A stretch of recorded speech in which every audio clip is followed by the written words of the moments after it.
yesterday we were doing molarity. So let us take a question now. Calculate the number of ions present in 100 ml of 0.1 molar sulfuric acid solution. তোমালোকক 100 ml sulfuric acid solution দিয়া আছে কিমান molar 0.1 molar তোমালোকক সুধিছে ইমানখিনি solutionত ions কেটা আছে. So how to do it? First let us take 0.1 molar sulfuric acid মানে কি? So 0.1 molar, what is the definition of molarity? The number of moles per unit volume of solution in liter. So number of moles of solute per liter of solution. So 0.1 molar মানে কি হ'ব? 0.1 mole sulfuric acid in 1 liter solution, that means 1000 ml solution. So যদি 1000 ml ত 0.1 mole sulfuric acid থাকে তেতিয়াহলে 100 ml ত কিমান mole sulfuric acid থাকিব? Okay, so you do unitary method and you find the value of x. So that means in 100 ml solution x mole sulfuric acid will be present. So then let us see. So what is H2SO4? So H2SO4 to কি থাকে? H2SO4 contains one SO4 2 negative ions. এটা H2SO4 molecule এটা SO4 2 negative ion থাকে আৰু দুটা H positive ion থাকে. That means if I take 1 mole sulfuric acid I get 2 mole H positive, and যদি মই 1 mole sulfuric acid লওঁ তাত 2 mole H positive পাওঁ আৰু 1 mole sulfuric acid sulfate ion পাম. Okay, so 1 mole sulfuric acid means 2 mole H positive, 1 mole SO4 2 negative. That means in 1 mole sulfuric acid I get 3 moles of ions. বুজি পাইছা নাই? 1 mole sulfuric acidত মই 3 mole ion পাওঁ. তেতিয়া হলে x mole sulfuric acidত মই কিমান mole ion পাম? 1 mole যদি 3 mole পাম তেতিয়া হলে x mole মই 3x mole পাম. Okay, so that is why we calculated the number of moles. So 1 mole যদি Avogadro's number of ions থাকে তেতিয়া হলে 3x mole কিমানটা ion থাকিব? So you need to calculate that only. So after that you check these three questions. Calculate the number of Cl negative ions present in 0.05 grams of calcium chloride. So 0.05 grams of calcium chloride keta Cl negative ions thakibo. Okay, so how to do it? So if I see the calcium chloride molecule, calcium chloride consists of Ca2 positive. It consists of Ca2 positive and 2Cl. Ca2 positive, yep, Ca2 positive থাকে আৰু 2Cl negative থাকে. So it consists of এটা Ca2 positive ion থাকিব, দুটা Cl negative ion থাকিব. Okay, that means 1 mole CaCl টোত 2 mole chloride ions থাকিব. তেতিয়া হলে ইয়াত moles তুলিয়ে হিমান molesত কেটা Cl negative ion থাকিব. So in that way you have to find. Okay, so these three questions were in AIPMT exam. Okay, so you see question number 2.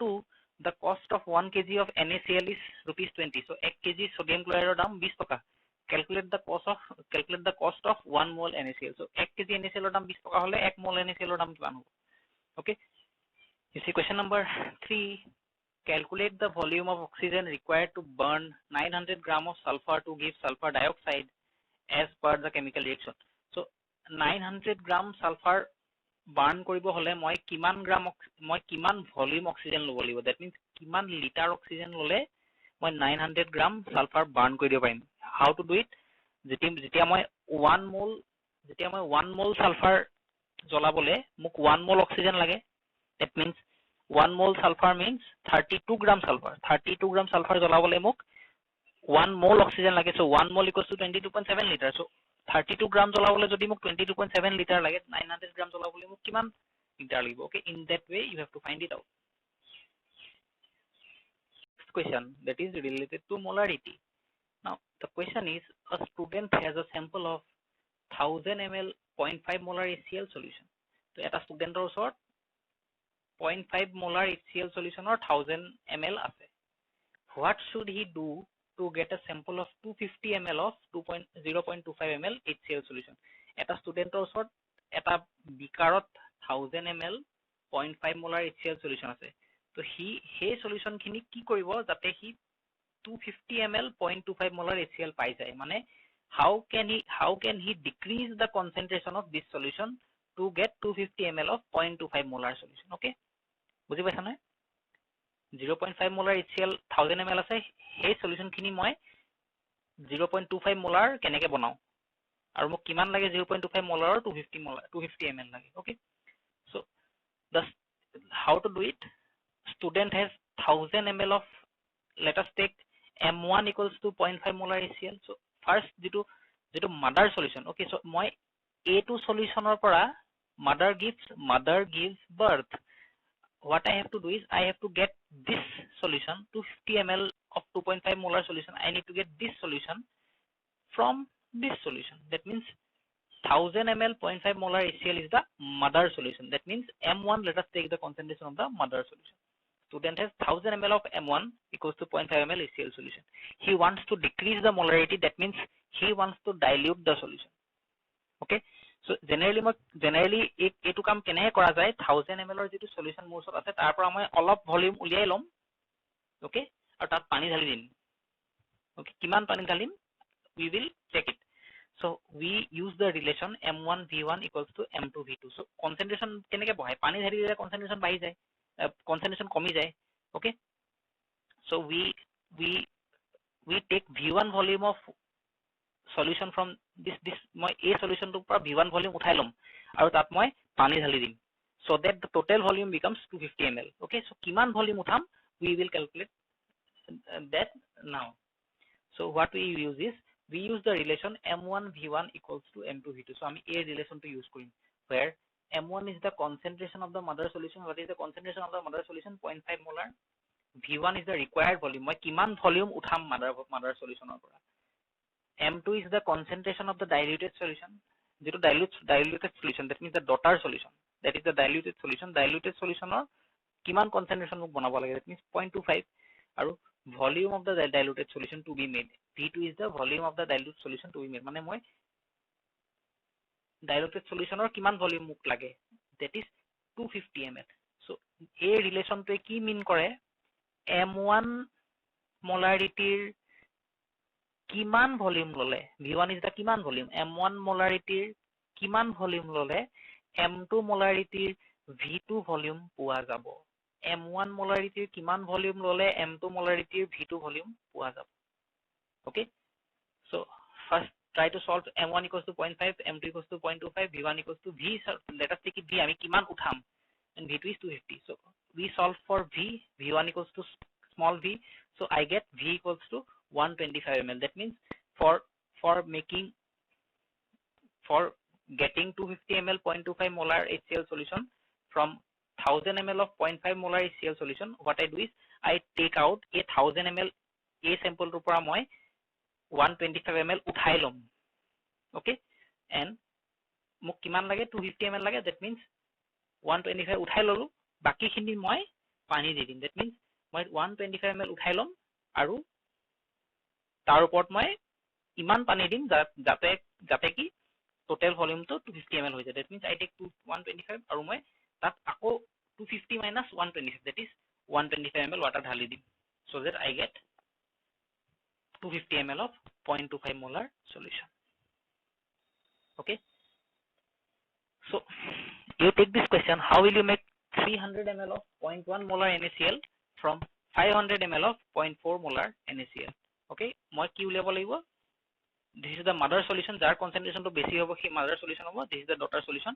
so okay so 0.4 molar NaCl ৰ কিমান volume উঠালে 0.1 molar ৰ 300 ml পোৱা যাব so that volume I will get আৰু মই তাৰ ওপৰত কিমান পানী ঢালিম so যেটো মই ভলিউম ক্যালকুলেট কৰিম হেতু মই 300 এ মাইনাস কৰি দিম সিমানটো ভলিউম মই ঢালি দিব লাগিব ওপৰৰ পৰা important from the examination point of view is to find out the resulting molarity of a solution which is formed by mixing two different solutions যদি মই দুটা বেলেগ বেলেগ solution mix কৰি দিও এই বেলেগ বেলেগ solution গিটাৰ molarity বেলেগ বেলেগ তেতিয়া যেটো resulting solution পাম মই mix কৰি দিয়াৰ পাছত সেই solution ৰ molarity কিমান হ'ব okay so if v1 volume of a solution with molarity m1 is mixed with v2 volume of a solution with molarity m2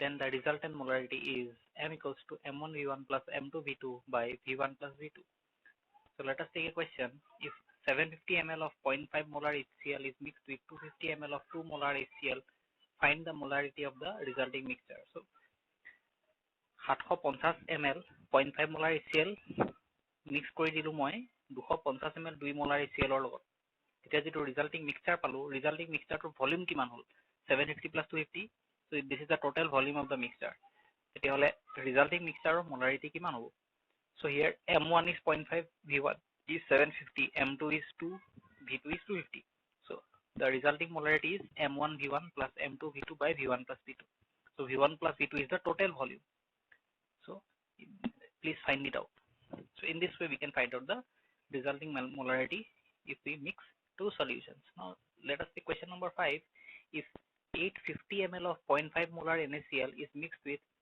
250 ml of 2 molar NaCl then find the number of moles of Na positive ions in the resulting mixture so what you do is how to do it first find the molarity of the resulting mixture so the resulting mixture of our molarity to kiman so that is the molarity of the resulting mixture let the molarity be x so a molarity to moi ki palu dhori long x mole per liter palu x mole per liter is the molarity of the resulting mixture that means 1 liter jodi moi he resulting mixture jodi moi 1 liter long tetia tat moi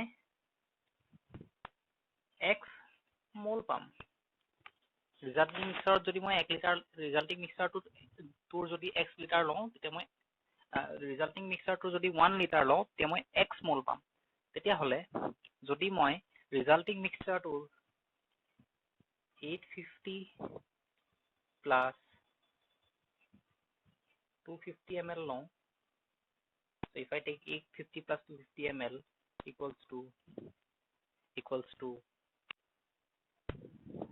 1100 ml equals to 1.1 liter so jodi 1 literot x mol thake tale 1.1 literot kiman mol thakibo okay so himan mol so tetia hole 1 liter jodi x mol thake tetia hole okay so 1.1 literot kiman mol thakibo so first you find out x with the use of x you find the another x that is the number of moles that will be present in 1.1 liter okay so 1 mol NaCl ot 1 mol NaCl ot 1 mol Na positive pam tetia hole for this 1.1 liter jiman mol pam himan molot moi kiman mol Na positive pam so in that way you find and tell the result way to express concentration of a solution which is molality so molality is the number of moles of the solute present per kilogram of the solvent okay so molarity MOLARITY wait ami molarity ki koisilu molarity mane hol number of moles of solute present per unit volume of the solution mane ami solution to consider koisilu molarity but when we consider molality we will consider number of moles of solute present per kilogram of the solvent we won't consider the solution but we will consider the solvent so now the weight of solvent or volume of solvent can be equal to the volume of the solution if the solute is a solid okay so the difference between molarity and molality is that in molarity volume of solution is considered but in molality mass of solvent is considered in kg so mathematically we write it as molality equals to number of moles of the solute by weight of the solvent in kg the unit is mole per kg or molal MOLAL or small m now let us see a question calculate the molality when 0.6 gram of urea is dissolved in 500 ml of water so you are given density of water equals to 1 gram per ml so ami ki korilu 0.6 gram urea 500 ml water dissolve kori dilu amak hudise je molality to kiman so for that what I have to find out first I have to find out the number of moles of the solute so urea is the solute we will find out the number of moles of the solute which is urea we will divide the number of moles of the solute by the weight of the solvent in kg but yat amar solvent or amount je dia ase you are given the volume of the solvent only you have to find out the weight of the solvent now first we find the number of moles of urea equals to given mass by molar mass so 0.6 by 60 equals to 0.01 mole now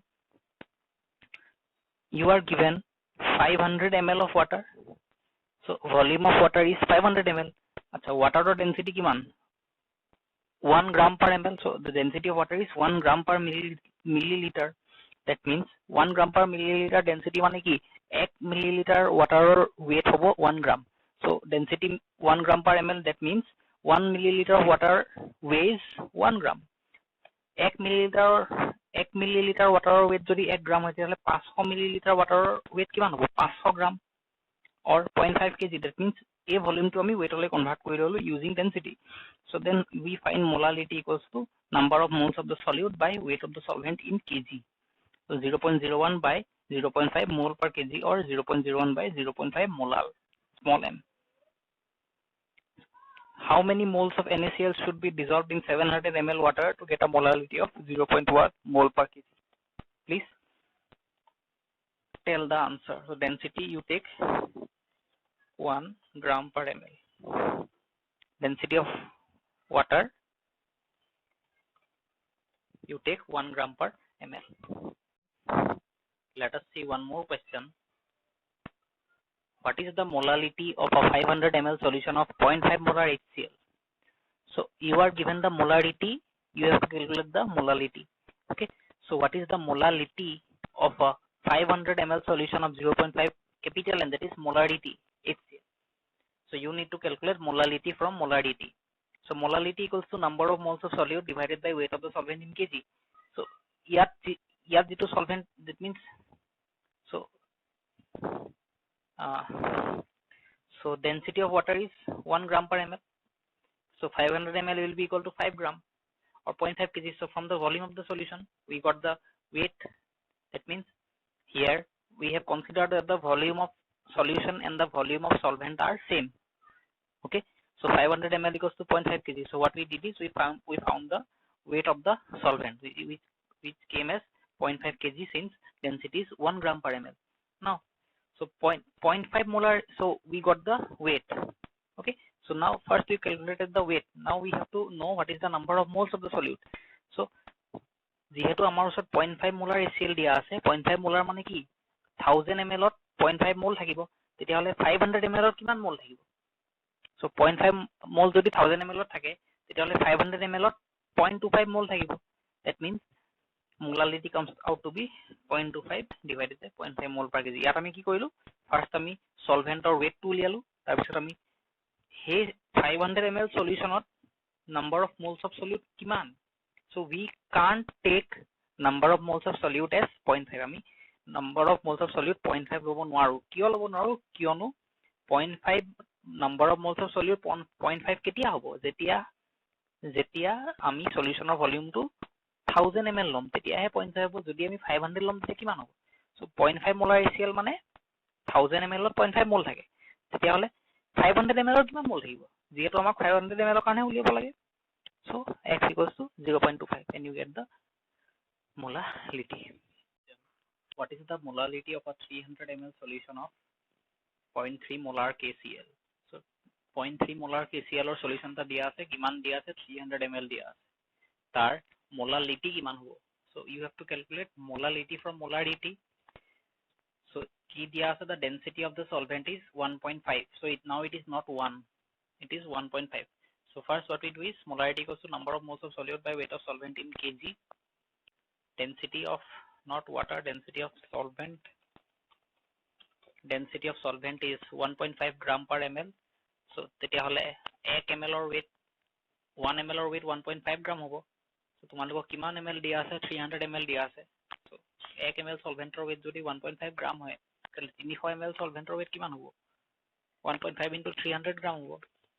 Okay, so which comes out to be 450 gram, that is 0.45 kg. So আমি ভলিউমৰ পৰা weight টো উলিয়াই ললো using density of the solvent. So now let us find the number of moles of the solute. 0.3 molar KCl equals to 0.3 mol in 1000 ml. তেতিয়াহলে 1000 ml 0.3 mol থাকে, 1000 ml যদি 0.3 mol থাকে 300 ml কিমান mol থাকিব? Okay, so 1000 ml 0.3 mol থাকে, 300 ml x mol থাকিব. That x mol using unitary method. 1000 ml যদি 0.3 থাকে 300 ml কিমান থাকিব? Unitary method কৰি পেলাই আমি 0.09 mol পালো. Okay, so the molality small m is 0.09 mol by 0.45 kg. So 0.2 মোলাল